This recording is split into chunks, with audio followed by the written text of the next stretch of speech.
एक हमारे पास अभी देखो तो एक ग्राइंडर आया हुआ है, जैसे आप देख सकते हो बॉस का 600 एक ग्राइंडर है और इसका आगे का हेड नहीं है और सारा का सारा कम मतलब जितना भी कंपोनेंट है इसका सारा का सारा इसमें रखा हुआ है। तो अब जैसे मैं इसको पलटता हूँ तो फिर आपको मैं दिखाने का प्रयास करूँगा कि आखिरकार इसमें से क्या क्या इसमें बुद्धि लगाए गए हैं जिसके कारण से इस तरह से सहेज के हमारे पास आ गई है।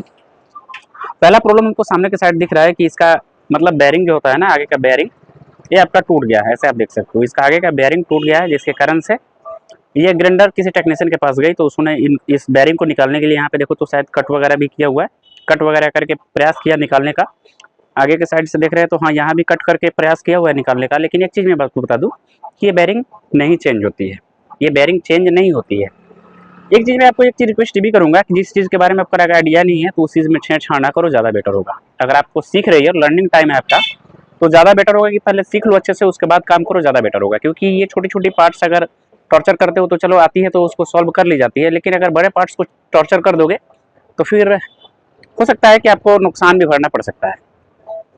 तो वैसे ही है, किसी टेक्नीशियन के पास से हमारी आई हुई है, हमारे पास आया हुआ है, तो इसका बैरिंग चेंज नहीं होता है और उसने इसको चेंज करने का प्रयास किया, जब नहीं हो पाई तो इस तरह से सारे के सारे पार्ट्स को एक मतलब पॉलिथीन में भर के और हमारे पास भेज दिया। जैसे इसका सापट भी निकाल लिया हुआ है, गियर भी अलग कर लिया हुआ है और आपका देख रहे हो कि ओनली वन गियर को चेंज करने के लिए हब भी खोल दिया गया है, जो कि ये हब खोलने की कोई भी आवश्यकता नहीं थी।